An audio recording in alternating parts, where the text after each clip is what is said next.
Veggie, they choked! Welcome to another episode of Dots and Lines. For It's those of still you that Nick's watched the surprise. game last night, Diabolical. woo, woo. Listen, I did that because Halliburton is slowly showing us that he's a villain. And throughout this episode, we're going to have themes of our favorite heroes and heroic institutions showing their villainous sides.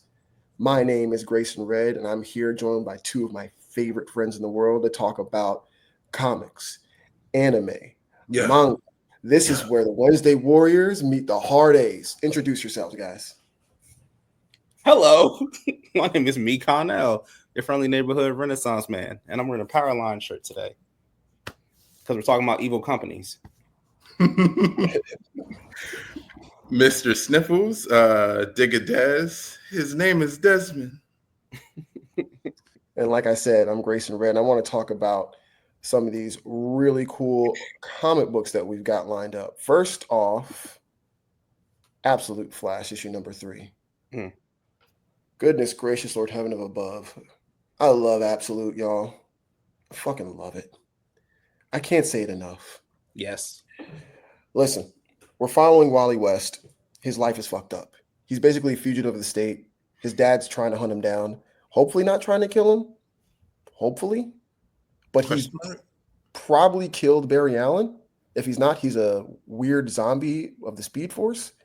And we've got Gorilla Grodd, who mind melded with his brain at page 5. Is it like in an Avatar movie when like they touch braids and stuff happens? Quick synopsis of the story, bro. Quick synopsis. How's that Grodd though? Like it's Grodd. It's because it's absolute. That's why it's a subversion of what you think. Like at the end of issue 2, like you recently read through the DC Ultra app. Shout out to the free shout out. You saw that they showed that they need to get Grodd because he has mental powers clearly, and because Flash, Wally West, moves faster than they can, they need to track where his mind is at so that way they can get to him. So you saw the quick outline of the big evil eyes and the gorilla face, and then it pops out and it's a little monkey. That fucked me up. Yeah, it did. That fucked me up. And he's not even like a regular, because Grodd looks like just a big regular gorilla. This looks odd. It looks alien. Like what is this? It's absolute. It's an alien monkey, is what it is. And besides Eobard Thawne, Reverse Flash, that's arguably the Flash's like most ruthless villain. Yeah. I would agree. So for them, like I said, quick synopsis. In this issue, Flash is running. It's a very quick issue, no pun intended, because Flash is running and he finally kind of falls asleep after like the trauma of everything going on. He wakes up to Gorilla Grodd, who's traced him down using his mental powers. They no funny shit, touch fingers. He was about to say no. Pause.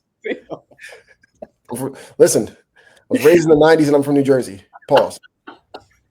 They touch fingers and they exchange like memories and experiences. And me personally, I appreciated that they didn't have this long drawn out, will he be bad? Won't he be bad? And it was just like, hey, you suffered as a kid. You lost your mom and didn't have the relationship you wanted with your dad. I lost my mom and my dad is dead, which is Gorilla Grodd. I was experimented on and I have these weird powers, kind of like you. And they help each other. And it's a great subversion for me because my first thought when I think of Grodd is, oh, he's going to screw up everything for Barry. The first thing he did was help him by messing up someone's mind that was chasing him. And then instead of like ditching Wally, they decided to stay together. Which is why he's on his shoulder. I just think it was great.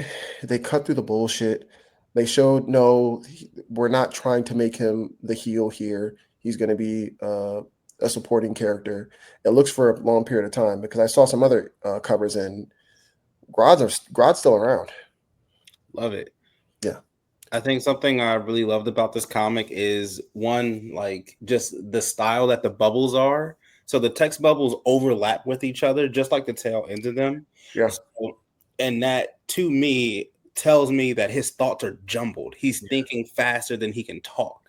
which is a key Flash trait, which we never really get displayed. Like some comics will do it, but they'll just like blur the text to show that he's thinking really fast. But this literally put the bubbles overlapping each other. And also the way that they depict his speed in this is not like a lightning bolt.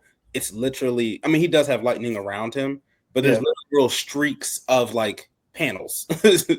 So it's like it's a beautiful thing to see.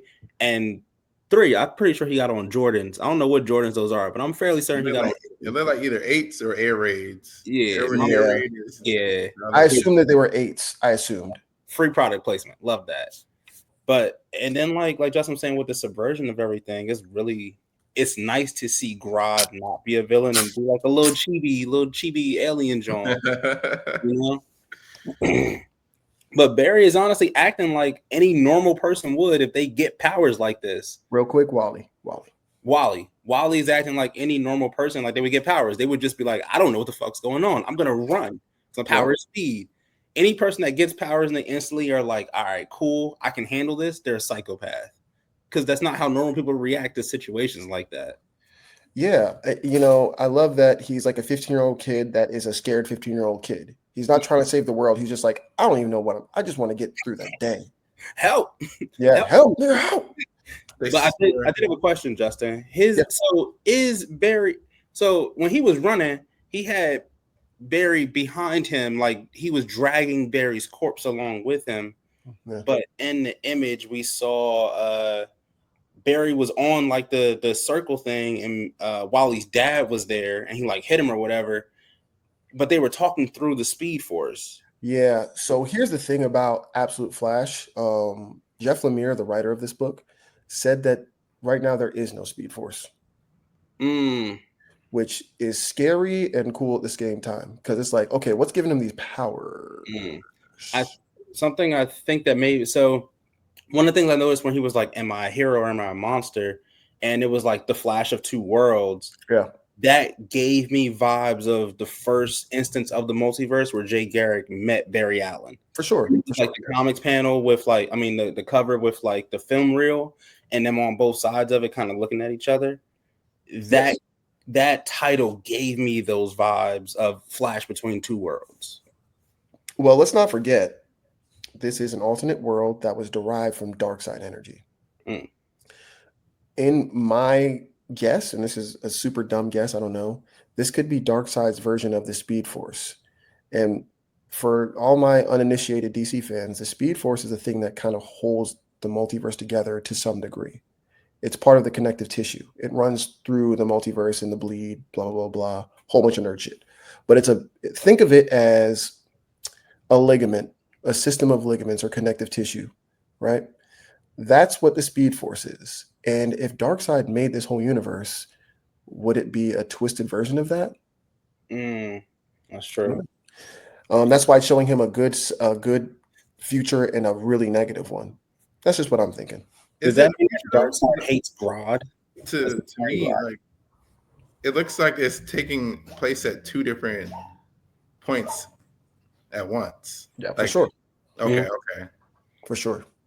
And we have to keep reading to find out. The issue ends on a very hopeful note because he finally takes, this is kind of morbid, but he takes the suit off of Barry's dead body and then starts running around. But he said, this is the first time I felt free in a long time because, in the first issue, he felt constrained by his father and felt like he didn't have any place to go. And now he's running away despite the fact his father's chasing him. First, his father didn't want him to go anywhere and stay in the house.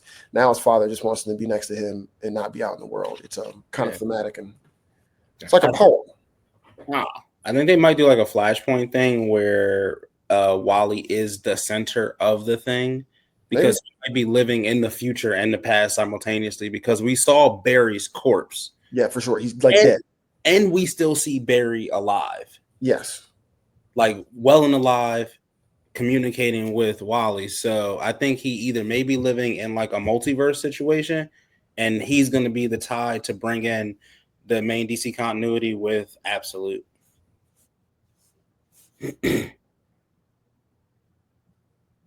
You muted yourself.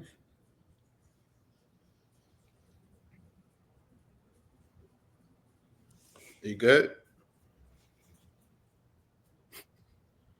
This guy, man. Yeah, did you just call me a slur? What happened? But Desmond, what do you think of the new Flash? And as far as like where it might be going?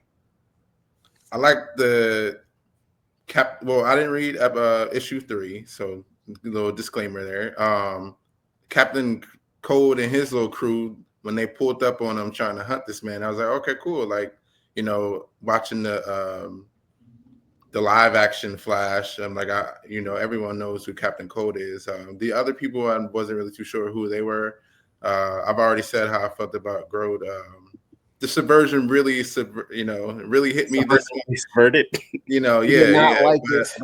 now that you depicting him as like a little chibi, like I can kind of see it now. Like, yeah, he's a cute pet sidekick. Look at him; he's on his shoulder and shit. He talks to him like chip chip chip. And he just needs someone to talk to. And honestly, because the past 2 chapters, well, the past chapter for sure, Wally was literally all by himself. Yeah. Yeah, so it's good. I don't know. Justin makes monkey sounds whenever he wants to.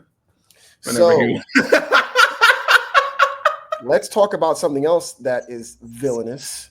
God damn, what's wrong with y'all? Why are y'all like this? Listen, the Ultimate issue number 12. I'm telling you right now. Wait, who is that? Ultimate. That's Tony Stark. Oh. You want to talk about heroes being villains? Iron Lad moving to man. First off, that's a quote from the book. Listen, in all seriousness, this is the biggest, like, he's going to be a villain at some point in time. If you read Ultimate Invasion, move that to the side. This issue, they deal with the fact that they lost when they went to fight the Hulk at Heaven in issue number 8. They got their ass beat, and they thought they almost died. What gets revealed is that they did die. They all died, and Doom, who in this universe is Reed Richards, did some timey-wimey shenanigans and let them die seemingly a couple times to figure out the best way to keep them alive. And it has given them all PTSD since then. They keep having dreams of them dying. Multiple nightmares. Turns out they're real. Fun fact, your trauma is real. I don't think he was letting them die. I think he was trying to find a way to save everybody. Like a Doctor Strange type of... For sure. But it so happened that they were dying so quickly. Yeah. But Doom is going to doom, though. Doom is going to doom. No matter who is behind the mask, someone's going to doom. Is he controlling Hulk? No. Hulk in this universe is basically a rich aristocrat, kind of part of the Illuminati. And also Iron Fist. And Iron Fist as well. Yeah. But he also, something I like about it is that, how Doom always has those like banger lines? Yes. Reed had some in this. He definitely did. Oh, what did my man say when no matter what I touch, it becomes Doom? Damn. Jesus. Bars. Yeah. Just bars. This whole issue was really, first off, the conversations that Tony had with Doom in front of everyone, I thought that was really cool and mature, how he was like, okay, I understand. And Doom was like, what? Yeah, I just want to bring this in front of everybody. Like, let's talk about this and have a real conversation. I was like, are comic books having nuanced conversations about teamwork and helping each other without fighting? What the hell? What the hell, Burton? Listen, it was great. And on top of that, we find out who the traitor is. Spoiler alerts for everyone who has not read this issue. The traitor that is in the Ultimates is 3, 2, 1. Janet Van Dyne the Wasp. Fuck you. I was sick reading that. Listen, I was in my car reading that. And I'm dead serious. I let out an audible, you bitch. I was in my car and I thought to high heaven it was Hank Pym. As always. Because he's been acting like a little bitch. Even in this, he was like, when Captain America said we need to give them something that they would be willing to die for, Hank's the first person to say, I don't want something to die for. And they all kind of just ignore him. So I was like, he's definitely ratting. He's definitely telling on him. It was his wife. Seemingly, he's none the wiser. And it makes things really complicated because I thought for a while that maybe the traitor wasn't actually real and it was a bluff, but no, she's singing like a canary, blasting Takashi 6ix9ine in front of Nick Fury. It is sick, and I personally, I'm glad that they gave me this because it makes me wonder how are they going to beat these people. I don't know how they win. Like they run the world and they know their plans. And not to mention, we got 6 months left till the maker pops out. Yeah, yes, yeah. Hopefully they don't do the "I can't stop twinkling," and try to renege the trail. Yeah. Hopefully they don't do that. No, this was top 10 anime comic book betrayals of the year. I genuinely know, but for real, like Phil, maybe I'm tripping, but when they turned the page and she was literally in the palm of Nick Fury's hand, I audibly yelled in my car. I was sick. I was like, motherfucker. But first, can we just note like just the symbolism of her literally being in the palm of his hand? Just like whoever wrote that, I don't know who wrote that part or if it was like an idea on the storyboard first and then you drew that later. You, chef's kiss. I'm gonna give all credit to Dennis Camp. Shout out to you, bro. You're the fucking goat. That shit, gorge. I read that. I was like, ooh, that shit, that's hard. Yeah. Fuck her, but that's hard. Fuck her, yeah, that's incredible imagery. Incredible. Yeah, beautiful. But nah, I let up an audible gasp, like, what the fuck? Yeah, I did not see her coming because she seems so down for the shits. It be them cute ones that be trying to backdoor you, bro. It be them cute ones. Just like Vigilante. Forgive me, Dr. Umar. But yeah, loving the book. Let's talk about some anime though. Desmond, lead the charge, my friend. Nah, I kind of want you to kick it off with Gundam because you are the only one who has seen that, actually. That's fair. That's fair. So I'm gonna yap a little bit about Gundam G-Quux. Machu is really good, bro.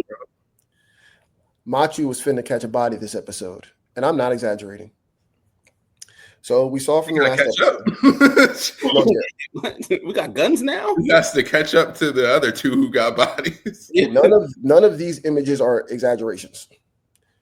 So we saw that in the last episode that Machu finds out that they're trying to basically rob Shuji of the Red Gundam and hand over all the earnings, blah, blah, blah. They're trying to fuck over the kids. Machu gets bold, says, okay, we're going to take all the money that we earned out of their bank, take the Gundams, and go to Earth. We can't give up Shuji. There's, of course, the love triangle going on.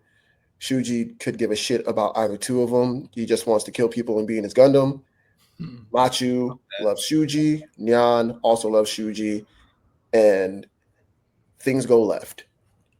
Nyan, when they're trying to escape, Nyan tells Shuji, let's just run away and be together.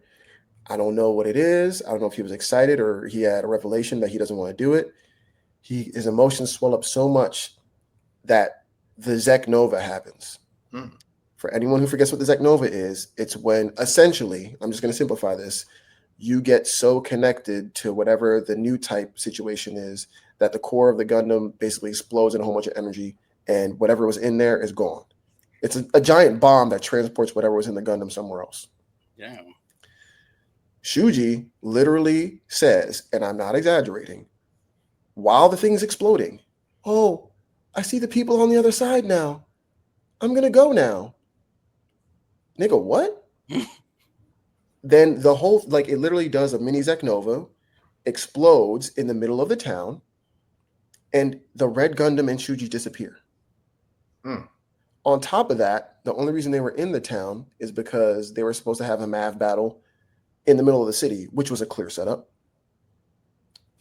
Because they don't have the MAV battle, they end up fighting the people that were trying to kill Lady Cassilia, which is a plot point from the last episode. Yeah, they tried to assassinate her. Yeah, they got really close to doing it, bro. Things went left this episode. Long story short, it doesn't happen because our glorious White Knight King comes through and saves her. Another in the palm of the hand. Look at the synergy there.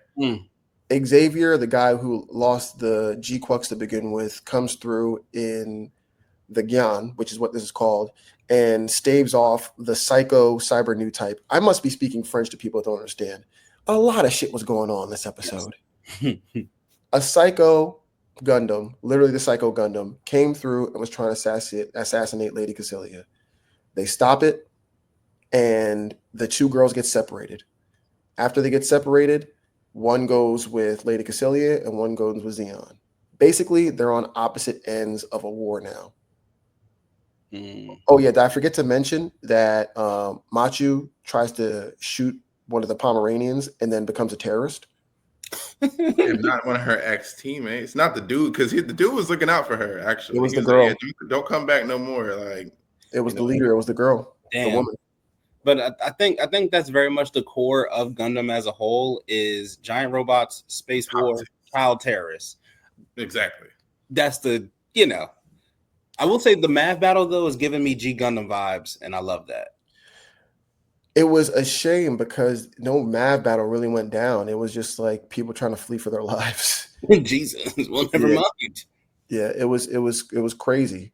I'm running over a lot of that, and I might have been a little scatterbrained, but I'm telling you, it was a crazy episode, the best of the series, and it sets up a really good second half of this season. I gotta get Prime again, man. Like, I was mad when I couldn't watch it today. I was like, "There's no way that my subscription ended right when I needed to watch this shit." When you get to it, you'll see what I'm talking about. And let me tell you, the animation, peak. Oh my god, they do 2D for so much of the fight scenes. And it is just incredible, guys. Honestly, the best looking anime, second best looking anime I've seen all season. Okay. Those fight scenes in 2B Hero X are fucking good. Have you watched Super Cube? No. Okay. I mean, it was kind of nice looking, but like I said in the afterpod with y'all, I am not liking this arc of 2B Hero.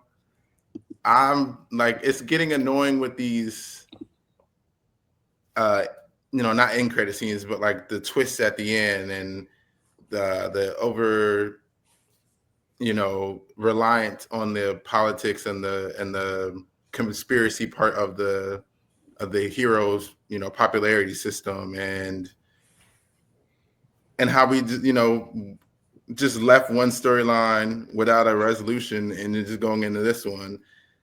I mean, the battle is nice. We got Esol versus Esol. Like I said, at the end there's another twist, but like we're on like episode 7, and each episode is in there with a twist. Like, you don't have to be M. Night Shyamalan every episode. Like this is you don't need to go in that direction. Like I feel as though, and I'm glad that we're going to talk about these two right back to back. I feel as though My Hero Vigilante, they're because it's not in your face with the politics and the the conspiracy theories with it. Like, it's nice, and I feel like everyone's hyping it up with the animation, but like I do want to say, get like a third character story right after this, and we'll probably like leave on a cliffhanger with Esol. Like, what is to be, like, are these gonna wrap up? Like, I don't know what's going on. Phil, I want to let you go because I do have something I want to say. God, I just got a question real quick because I haven't watched 2B Hero X. I couldn't get past the first 3 episodes. Like, I gave it the college try and I just couldn't get past it. I will try again though, because it does sound pretty hype. But in terms of like the politics of it you were mentioning, do you think that because we got all of that in My Hero and we don't have to get it now with like the hierarchy and like the ranking system, do you think you would, like, let's say 2B Hero X and My Hero came out at the same time, you would still have that? Yeah, that's a fair and good question. That is fair to say. I don't know. I have to actually like reevaluate that. But since I'm saying that, like, with episode, and it's only episode 7, like I don't really mind like the politics stuff, but it doesn't have to be all like in your face. Like, in every episode and every arc that we're getting as far as every character. This is the second one. You know, we started off with Nice and whatever fake Nice his name was, some Chinese shit. I don't know. And then we got Iso, and then fake Iso. You know, it's always the regular superhero and then the fake superhero, and then they're becoming the regular superhero, and then there's politics ensues, and then there's mad idealism. You know, who would have figured Chinese people idealism? Oh, you know, that happens. But like literally with this Vigilante episode, we get, you know, real quick. Go ahead. I do want to say, I don't agree with that take, even though I respect it. I see what you're saying. I feel like this was actually like my favorite arc so far.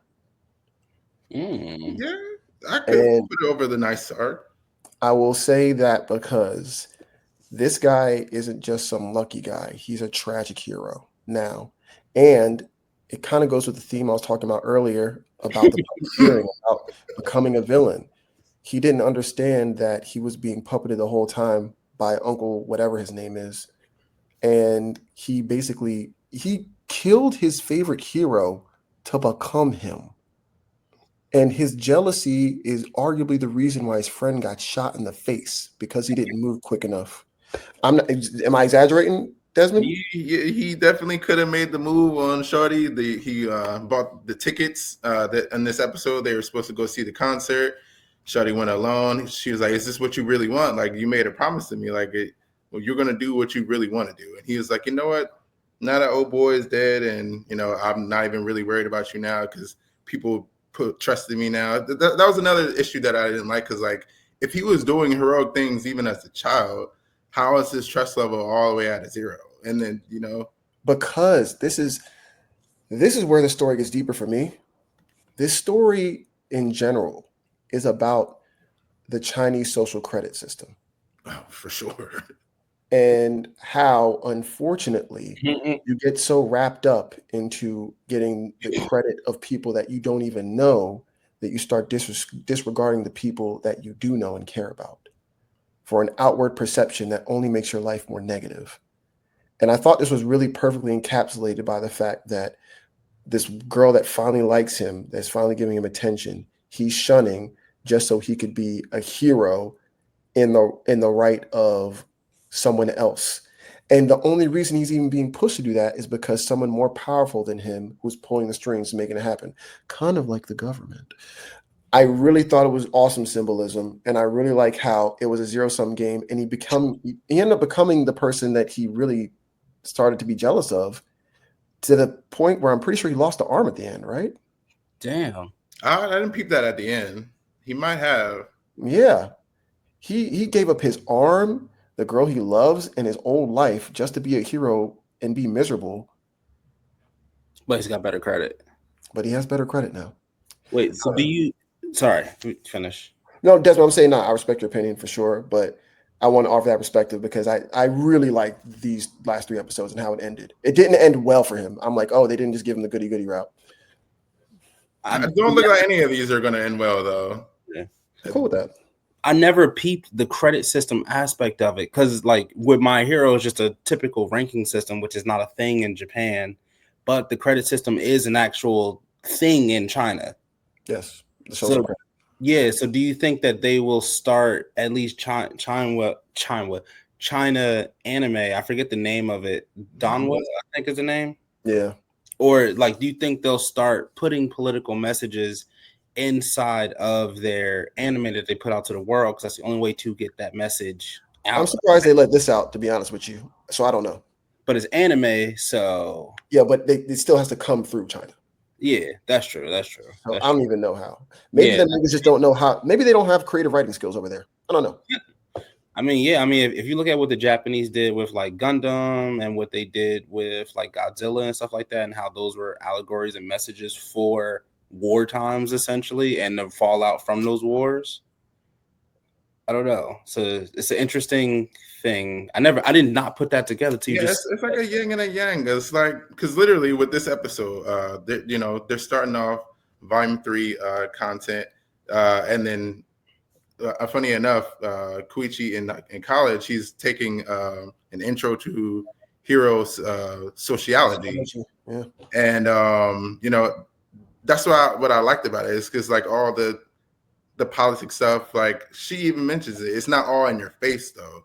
So like vigilanteism came when it was a bunch of chaos. People were using their corpse without any type of regulation, and the vigilanteism was to offset that. And then the government came in and established the hero licensing, and that's when you get like the heroes, the villains, and the vigilantes. And what made you a hero versus those other two was your popularity. That's the credit system, but not so like blatant with it and like in each episode. So like they're taking different paths. Like obviously 7 episodes of this is nowhere near like the hype you would say as far as To Be Hero X, but I feel as though like the story that that is being told is a little bit more, I don't want to say intricate, but you can, if that's something you want to get into, then you can, because we got pre-Stain, him getting it resolved. Like that's not something that was super political in your face with it, but it kind of was. And like with this episode, it was more set up. And shout out to Makoto. She's finessing my boy Koichi, and Popstep is not having that At all. He is jealous for sure. But yeah, spoiler alert, at the end, her quirk, there's 2 ridiculous quirks in this episode. Literally, someone's quirk is soccer. That's the quirk. Just soccer. You just play soccer well. That's the application of it. That's the name of it. They say it in the episode. Is that even a quirk? Yeah. But her quirk, I think it's polygraph or something like that. She touches you and you got to tell the truth. Now, where she messed up. Real quick, you don't have to tell the truth, but she can tell if you're not telling the truth. Right, exactly. She can tell if you're not telling the truth. And she asked Koichi because, the reason why I wanted to bring up both of them as well is because we had Daredevil earlier this year, and literally in this episode we had I think it was like BB's, like her interviews, like where she interviews the people on the street. Yeah. She's like, hey, how you feel about the crawler, knuckle duster, pop stat? And y'all got to stop this, Vigilante. Stop talking about her butt, bro. She is a middle schooler. Yeah, she's a that's enough. That's enough of that. I'm tired of hearing about it. She's really in middle school? I thought she was in. Nah, she's in middle school. That's gross. So you tired of talking about her, but the cat girl's okay.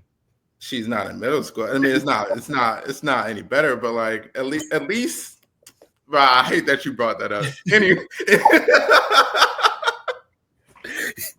Anyway, there was like, the crawler's weird and knuckle duster, he's just a no guy. But damn, now I lost my train of thought, bro. I hate you.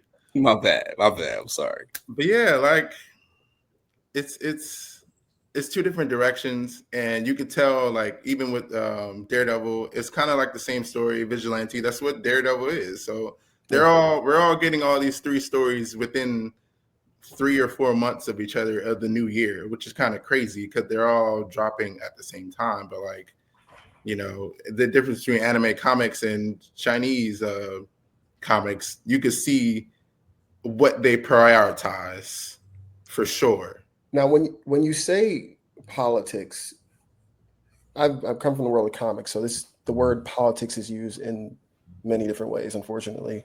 When you say politics, do you mean like the politics of their world, or like real life politics injected into the conversation? Politics of their world, for sure, because like the whole Nice part, that's where I noticed it at first, is because like Nice died. We need someone to continue this. We're gonna pick you up because you look like him, and like we had to keep this status of the hero society as the idol part. Like that, when I was talking about prioritizing, the Chinese people, like in their storytelling, they put that at number 1, like the idol part. That's why your power comes from other people and their belief in you. And I see with Vigilante, their prioritizing is like that ethics part, like that gray, like, what are you really doing it for?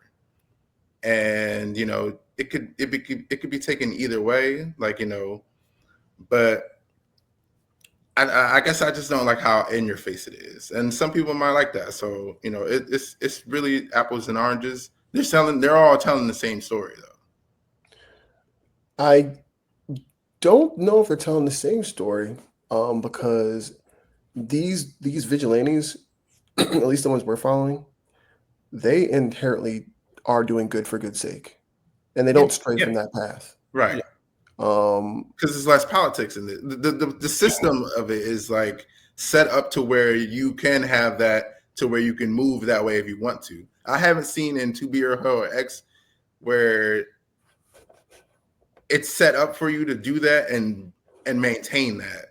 Because both of them kind of got like not corrupted, but Nice and Yamcha, the fake Esau. Yeah, they started off kind of that way, but like it wasn't set up in place for them to maintain that. Yes, you're right. Because they're being ruled by corporations. Right. I will say, I think both stories reflect what would happen in the modern world, in the real world, right now, if people had powers. Yeah. You would have one set being like, fuck the government, I'm still going to save people because I have the ability to save people, and that is what I can do and what I want to do. And then you would have the more traditional, you go to school, you go to college, you learn to be a hero properly, and then you become a member of society and you join like a hero organization or whatever, kind of like the police. And then you have those who are owned by corporations and they're owned by brands. Yeah. Their job is to help people, but only for the sake of the brand. Like Pepsi has a hero, or like Pepsi has a roster, like Coca-Cola has a roster, Apple has a roster and shit like that. So I think they're all reflections of what would happen if this were real, told over the course of like three different mediums. This is good stuff. I like how that was set up for both of them to be front and back together. But speaking of fuck society, fuck the government, fuck the religion, fuck all what happens when the church takes over. This is what we get. This is where we need to be right now. This is yo, real quick though. Could you imagine if the new Pope said his name was Pope Raffles? Nope. I would literally go through all of my delusions of 33 years of life and be ready. Pope Raffles the first. Oh no. To burn in an everlasting flame? Actually, no, I would not be ready for that. No, I'll be ready to take on what is to come. But no, Captain Obi is not an inferno. Moonlight Mask rescued them. We got a nice little teaser of Moonlight Mask and Dragon. Like they even acknowledged each other. They was like, you know what? I'm gonna let y'all escape. And then we all know who Moonlight is, but yeah, Waka Flocka, Benny, he's Waka, like, yeah, I might have to come back to you. I see that you are not like these other ones. You're not one of them. You might have blinked and you might have missed it, but the funeral, nothing was in that casket. Do with that information what you will. And then we get to the climax of the episode, and they did Promised Neverland way better than the Promised Neverland did in one episode. It took one whole season to get the Promised Neverland, and then after that it fell off. But this right here, ooh, yeah. So here, nigga. Spoiler alert: they were eating inferno bugs. Yeah. That's crazy. Trying to get a pilot light like Rekka was trying to do. And the shorty is still alive. And I won't spoiler the last part of that. Mm-hmm. Her being alive and what that means for the count of a certain amount of individuals. Again, you do with that information that you will. But yeah, Bae, Princess, is realizing that she was gravel at a point. And yes, this is more peak Fire Force. Yeah, things are coming to a head. See my dying phone in there. I forgot to crop that. You're good. Yo, but like the show is coming to a close. They're revealing everything we've been wondering for years, and things are getting spooky. Things are getting real spooky. When the church comes out and says, "No, we have been conspiring against you," it shudders you to your core because they're supposed to be the good ones. Right. That part. Yeah. Art imitates life. Yeah, nasty work, and everyone's scared. There was not one. I think Waka was the most like, okay, we're good, but everyone else was like, shit's about to hit the fan, guys. Like the Empire's coming after us, and we don't know what to do. Actually, That's because that's already happening. That's because Waka is a glorified YN. Waka lives in the hood, and he's just the realest nigga. And because his town is they're not a city, it's a small town. It's just a small town, but Waka's so solid that no one really goes over there. No one's gonna fuck with Asakusa because that man is there. Yeah, that's it. But it's literally because like they live in a more modern society, but that town is more rural. Yeah, but still, if the entire empire comes down, the whole Waka can't take down everybody by himself, bro. Just most of them. Not the majority of them. So it's getting spooky. It's getting a little crazy, and I just can't wait because there's gonna be a second core to this. So the second core is gonna be even more jam packed with crazy. Bananas. Yeah. Arthur Dragon V2. Did y'all want to get to the death row? Because I didn't expect this to be at 40 right now. No, hit Avatar real quick. Yeah, go through it. All right. So Tuesday, we got the return of Braving the Elements, one of my favorite podcasts, and actually might not have been like the genesis of Dr. Lines, but it did make me want to start podcasting prior to moving to Florida and everything. So they've done, it's like a episodic like rewatch of Avatar. They got done with the first 3 books of Aang series, and now season 4 we're going over Korra. So the first episode of this new season, which is every Tuesday now, wherever y'all get podcasts, they did an interview with Mike and Brian, the creators of the series. You guys, nice little insights. This is only supposed to be 12 episodes, is what they were saying, and that doesn't surprise me. Yeah. They're kind of doing like the absolute type of deal with the subversions. How we got Korra was, instead of a little boy, they wanted a teenage girl. The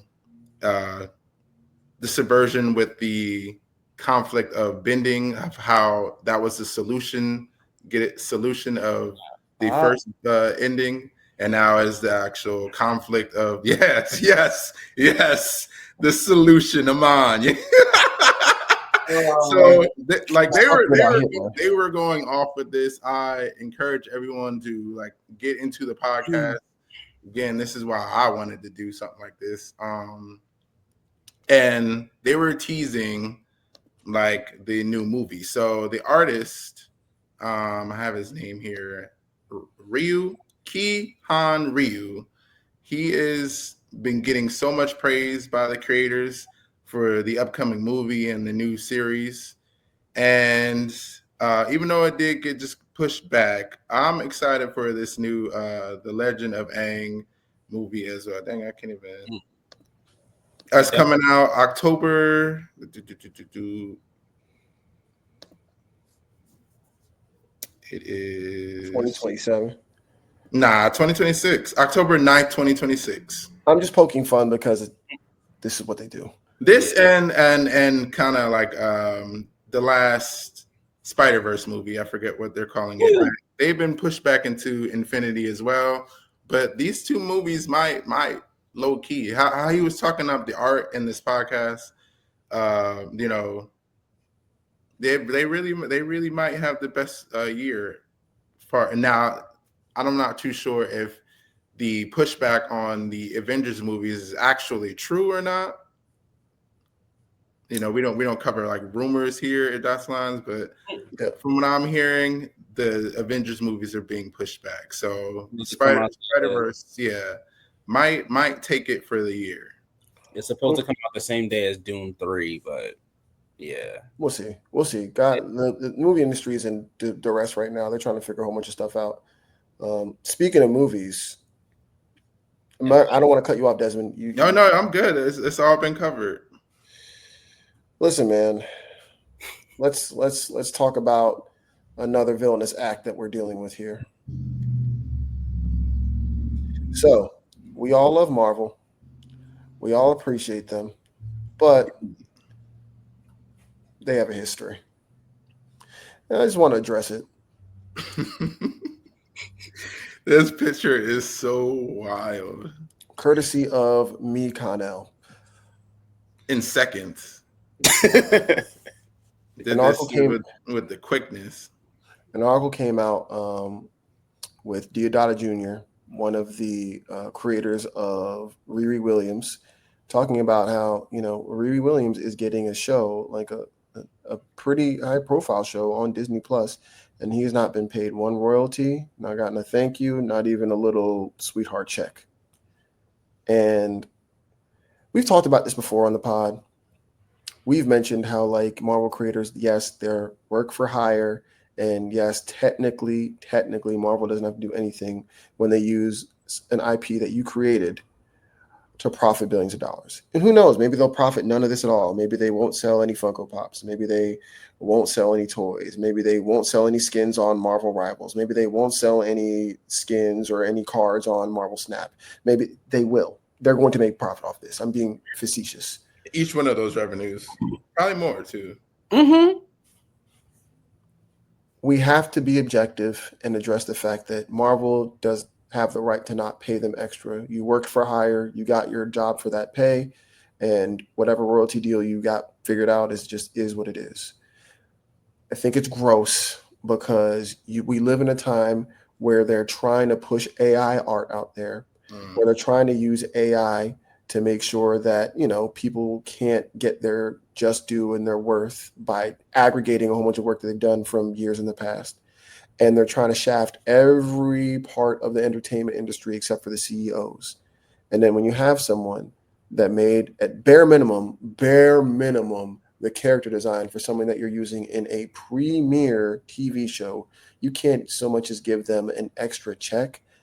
Fun fact, at least the artists and writers used to get like a $5,000 check if they made it in a movie. They're not even, from what I'm understanding, they're not even doing that anymore. Like, guys, come on. Like, What are we doing? Yeah.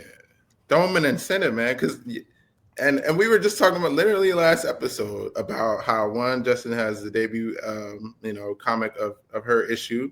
I do. So, we brought up the design or, subconsciously. And then two, their practices with even their own comics. Like, literally the only reason they can get away with the way that they're doing their subscription for the comics is back catalog.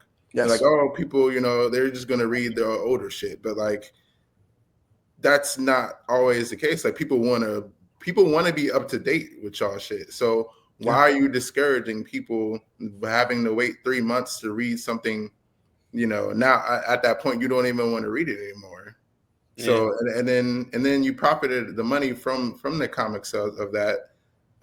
And then you won't even give people any extra incentive off their creation, off their freelance contribution to the creation. Listen, I'm a firm believer in if you pay people, they will come to you. Like, there shouldn't be that many people lining up to do image work. It's independent, yeah, but like, it's a bigger risk. So if you don't sell any books, you don't make any money. You have the biggest conglomerations in regards to Western comic books, and you don't have premier artists on every book. That's a crime. Everyone wants to work for Marvel and DC. Everyone. Pepe Larraz, who is the artist that is currently on Spider-Man, so give kudos to him.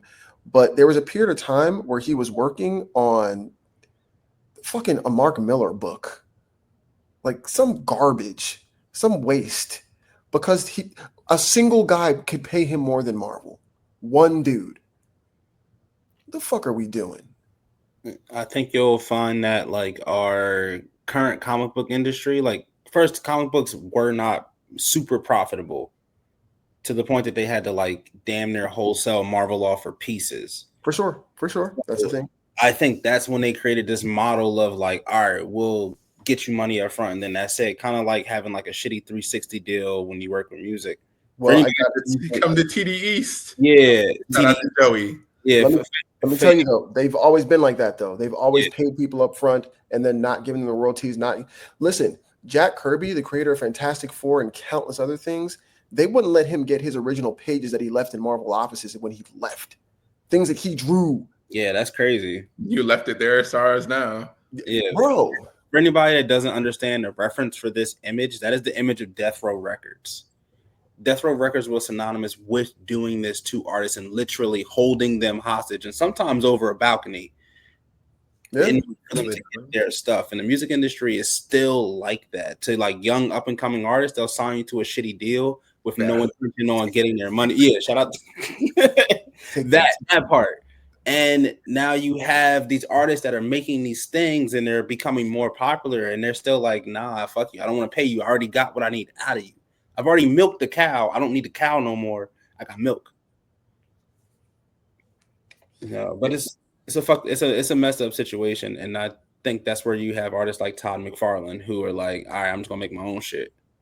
Yeah, listen, I'm glad Image is here because you get more expansion for stories, more opportunity for stories is awesome, but there should be no reason why the guy that was literally writing and drawing Spider-Man can just walk out of the building because you're not paying him enough. What the fuck were they doing? Yeah. What the fuck were they doing? The dude that made Winter Soldier, and feel free to quote me if I'm wrong, anybody quote me if I'm wrong in the comic books, but he said he got paid more from doing a cameo in Winter Soldier than he did from the royalty of licensing the hero to the movies. I could totally believe that. Yeah, and that's crazy. Listen, Scott Snyder, which he's a fucking goat, is incredible, and he works with DC after taking a long hiatus, but he made New 52. If for guys who don't know what New 52 is, it was a comics initiative.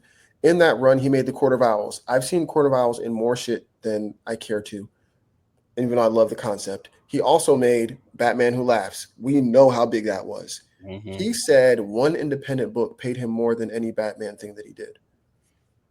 I wouldn't expect that from DC. And they do pay. No, DC does notoriously pay better. I'm sure he's made a better contract after all that. But it just goes to show you can really prove yourself and outperform your contract and get paid comparatively pennies. Like, I hear some of the numbers that some of these guys get for books, and I'm like, he changed the landscape of the Batman mythos twice, two times.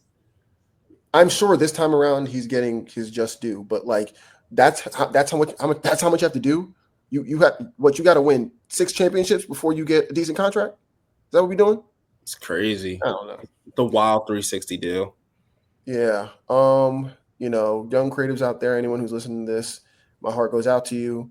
Unfortunately, you have to grind. You kind of have to prove yourself in those proving grounds. You got to make self-published work and then make an independent book and then hopefully get seen by DC and get so many eyes on you, you can run back to being independent. On top of competing with AI now. On top of competing with AI. So I listen, I always pay for my comic books. When I go to these booths and stuff, I pay for signing, I pay for prints, I support artists, and I wish that Marvel would change their practices. Yeah. It'll be very interesting to see the first artist that goes to Marvel with the concept and says, look, this is what I want to do.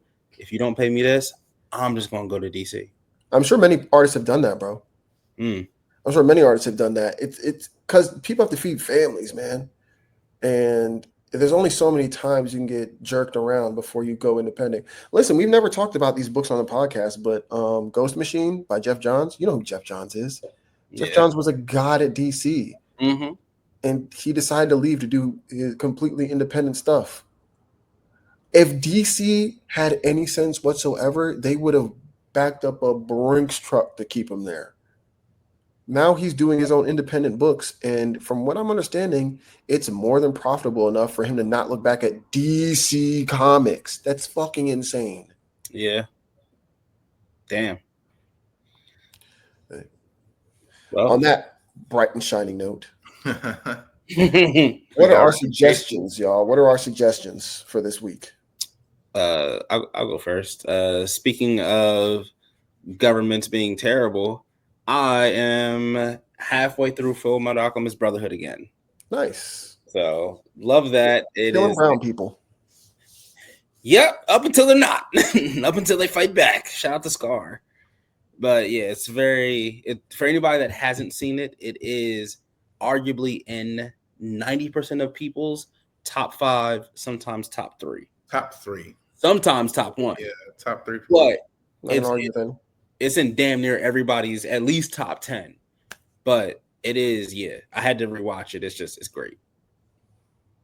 My recommendation, one, it's going to be the Brave and the Elements podcast.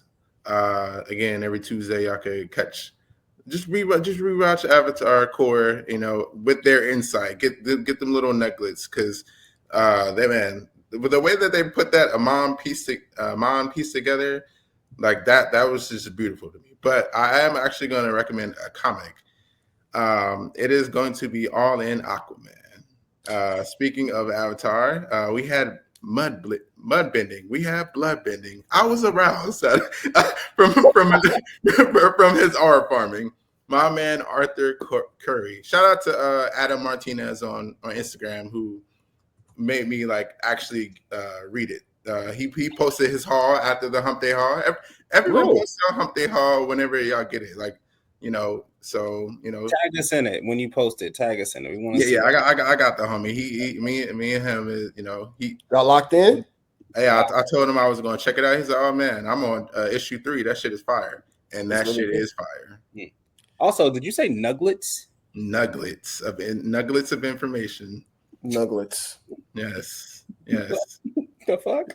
You know how at Pokemon you get the nugget. It's a little smaller. Bro, eat you sometimes. What's up, Justin? What you got? So you mad at Nugget, but not me being aroused of Aquaman That's normal you though. That's normal coded. I expect you to say things like that. Nugget is like you just wildin', my G. I'm not gonna hold you. In all seriousness, I'm going to suggest Ultimates issue 12. I felt for the past issue or two, it's okay, it hasn't been as high for me as I once thought it was, even though it was good. I didn't like that Thor issue. I feel like I'm not alone in that. But this was a return to form. Whenever a comic book, because I'm a very silent reader. I'm a very silent watcher. I don't like to say anything. I don't like to do anything. I read, I absorb, I sit and I think like I have special needs. And when I can get an audible reaction, a visceral reaction from reading, y'all are laughing too much for me. You had to say that. When I can get an audible reaction from myself, it means it actually hit me. It caused a real emotion out of me that I couldn't hide or compose myself from. So Dennis Camp, shout out to you. Love that. All right. And as I said in the chat, I really wish they would stop making Luke Cage super nigga. Just let him have regular stories. No. Yeah. Have regular stories as well. At 11 p.m. over here in Texas. So that's 12 o'clock everywhere, that's not Texas for y'all. So I knew that was genuinely on your heart. And it was just so funny, man. Why? All right, y'all. That was another episode of Dots and Lines. Nuggets. Please like and subscribe. And we will be back next week with another awesome episode. Okay, bye. TD East. Shout out to Joey, bro. He really murked these niggas.